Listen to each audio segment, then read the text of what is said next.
کیا اخبار گھر میں لانا جائز ہے کیونکہ اس میں تصویریں ہوتی ہیں؟ وہی یوٹیوب کی ارننگ جیسا مسئلہ یہ. اخبار میں تصویریں جائز نہیں ہیں، لیکن اخبار کا مقصد تصویروں کو پروموٹ کرنا نہیں ہوتا. اخبار کی جو بنا ہے، جو بیس ہے، وہ خبریں مہیا کرنا. تو تصویر کا آنا اس میں ایک ناجائز عمل ضرور ہے، لیکن وہ اخبار کا بنیادی مقصد نہیں ہے.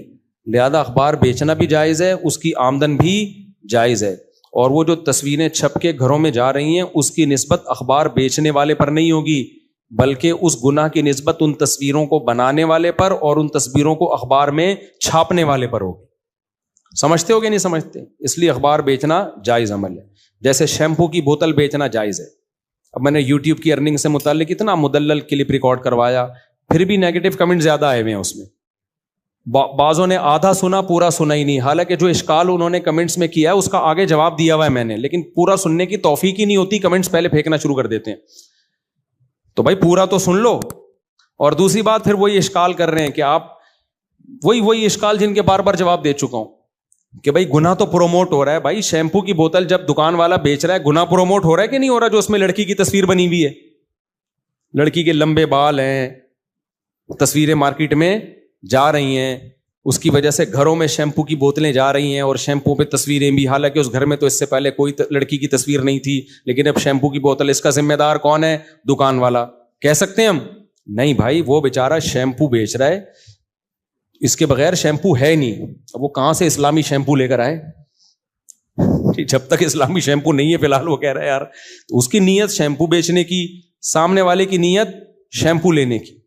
تو گناہ کی نسبت اس کی طرف ہوگی جس نے اس لڑکی کی تصویر بنائی اور اس بوتل پہ چھاپی.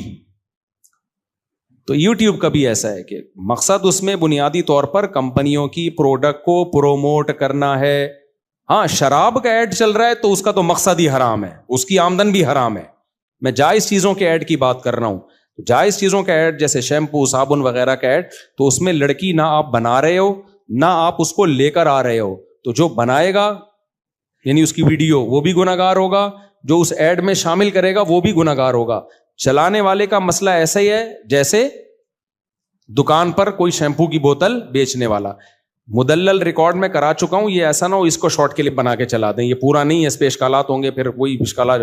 تو اس کا آخری حل یہی ہے کہ بھائی جب علماء میں اختلاف ہے تو احتیاط یہ کہ نہ کرو. اور یعنی کوئی سمجھتا ہے کہ اس میں تقوی نہ کرنے میں تو نہ کرے، کوئی پابندی تھوڑی ہے. ہم نے یہ تو نہیں کہا کہ یوٹیوب کو مونیٹائز کرنا واجب ہے اور اس سے پیسے کمانا فرض ہے، ٹھیک ہے نا؟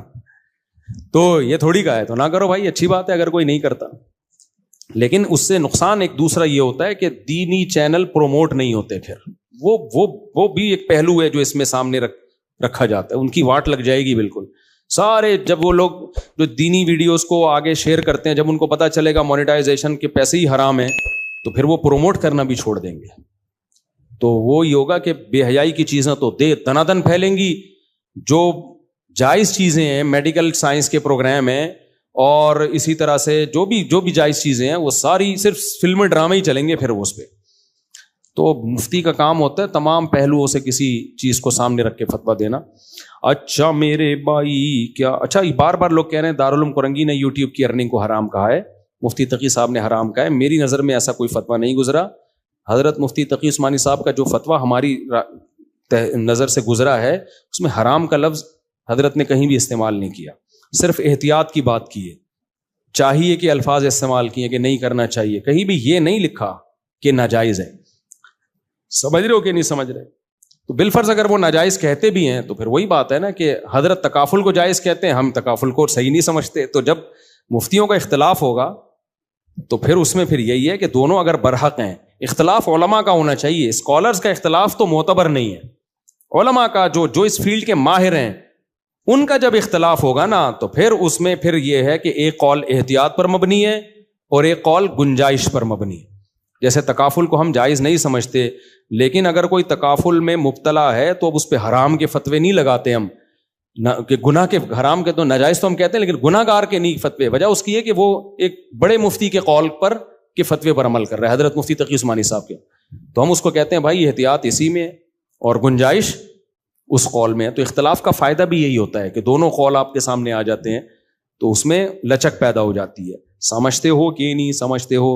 ابھی ڈاکٹر ذاکر نائک پہ کسی نے اعتراض کیا نا, ڈاکٹر صاحب پہ کسی نے اعتراض کیا تھا کہ آپ نے اس کو ڈانٹا کسی عیسائی کو, یا تو انہوں نے کہا بھائی صاحب, بڑے اچھے اسٹائل میں اردو بولتے ہیں, بھائی صاحب یہ دعوت جو ہے ہماری فیلڈ ہے, ہمیں پتہ ہے. صحیح ہے نا, بالکل صحیح بات کی. انہوں نے کہا بھائی دعوت ہماری فیلڈ, ہمیں پتہ ہے کون سا عیسائی ایسا ہے جو سچی مچی میں اشکال کر رہا ہے اور کون سا ایسا ہے جو جس کا مقصد اشکال نہیں ہے, اعتراض ہے اور وہ مقصد اس کا گڑبڑ پیدا کرنا ہے. ٹھیک ہے, وہ اپنی تبلیغ کے لیے آیا ہوا ہے یہاں پہ. تو کوئی غیر مسلم واقعی دل سے سوال پوچھے گا تو اس کا جواب اس کو ملے گا, اور اگر وہ کوئی مقصد ہی اس کا غلط ہے تو ڈاکٹر صاحب کہتے ہیں ہمیں پتہ ہے کہ کون صحیح نیت سے آئے, کون, یا آپ کا بھائی صاحب یہ آپ کی فیلڈ نہیں. مجھے بڑا اچھا اسٹائل لگا ان کا. ڈاکٹر صاحب کے اس طرز عمل سے کوئی اختلاف کرے نہ کرے, لیکن اصول تو ٹھیک ہے نا بھائی. دعوت کی فیلڈ کا آدمی جو ہوتا ہے نا, وہ دعوت کے نشیب و فراز کو زیادہ سمجھتا ہے, تو اس فیلڈ میں وہ ماہر ہے.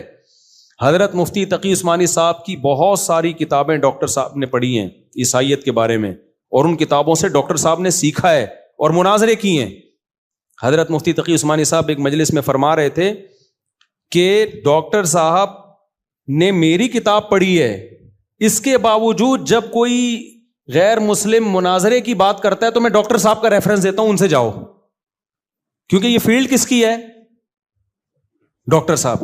حالانکہ وہ دلائل عین ممکن ہے مفتی تقی صاحب کی کتابوں سے ڈاکٹر صاحب نے لیے ہوں, لیکن جو کتاب کا رائٹر ہے, جس کی کتاب پڑھ کے ڈاکٹر صاحب فائدہ اٹھا رہے ہیں, وہ رائٹر کہہ رہا ہے بھائی کتاب تو میری فیلڈ ہے, دلائل جمع کرنا میری فیلڈ ہے, لیکن مناظرہ بالکل ایک الگ فن ہے. یہ عین ممکن ہے آپ کے پاس دلائل کے انبار ہوں لیکن آپ مناظرہ ہار جاؤ, کیونکہ آپ کو وہ دلائل پیش کرنا نہیں آ رہے ہوتے, سامنے والے کی چالاکیوں کو آپ سمجھ نہیں رہے ہوتے.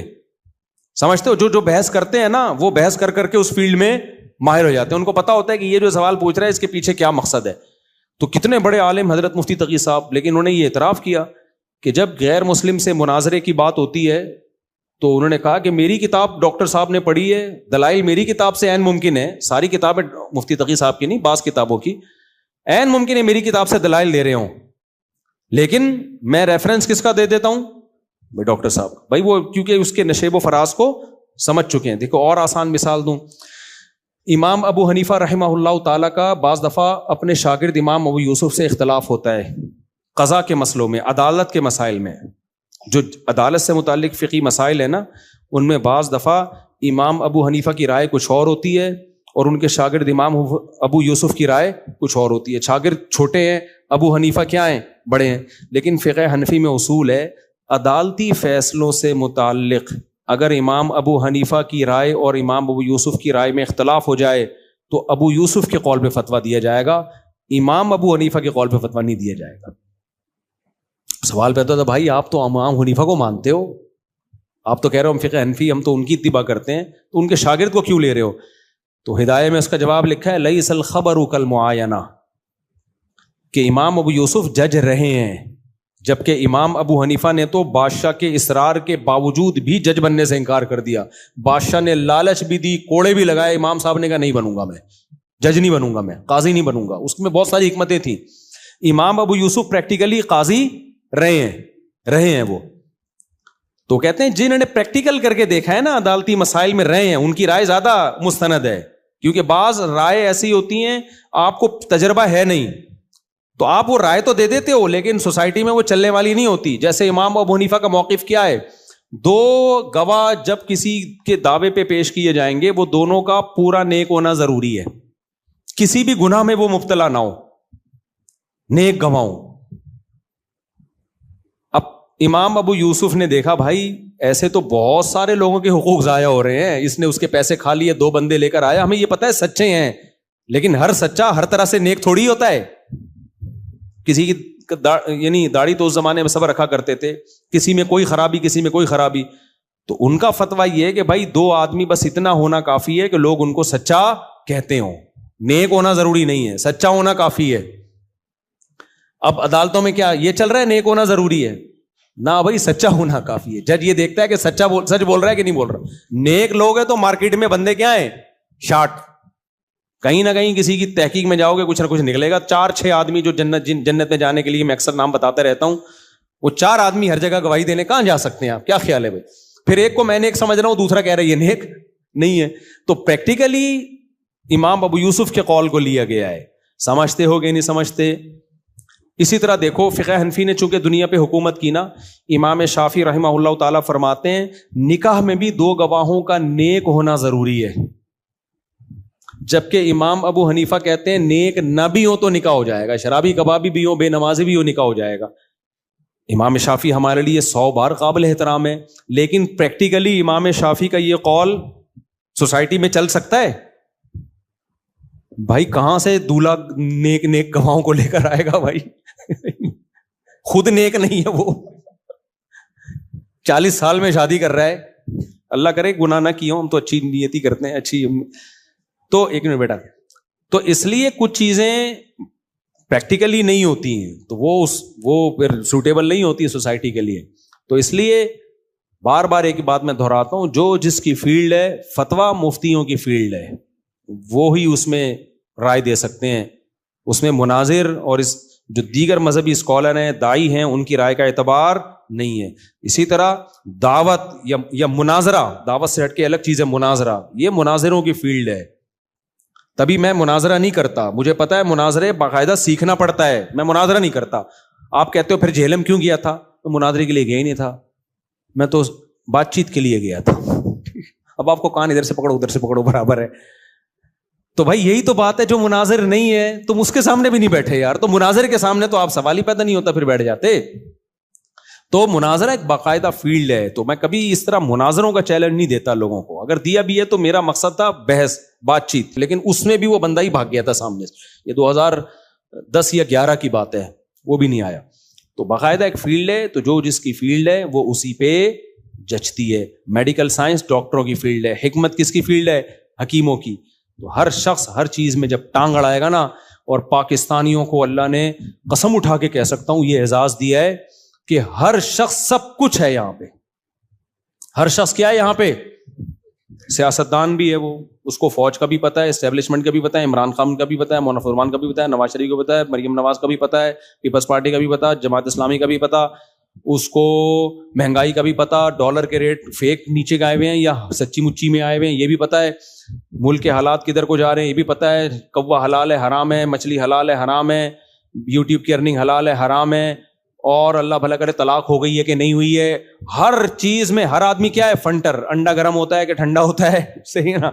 جگر کے لیے یہ دوا. آپ یوٹیوب پہ کسی سے آپ کو کھانسی ہو رہی ہے نا, ہر نمازی آپ کو کہے گا مفتی صاحب آپ کو کھانسی دیکھ رہا ہوں 2 دن سے, آپ ایسا کریں گڑ نہیں ہے گڑ, ہاں ہے, گرم پانی کریں گڑ گھولیں اس میں, پھر کیا ہوگا؟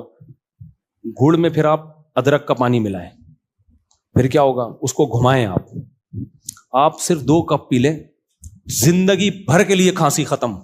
اچھا یہاں کوئی بھی کام ایسا نہیں ہے جو زندگی بھر کے لیے نہ ہو.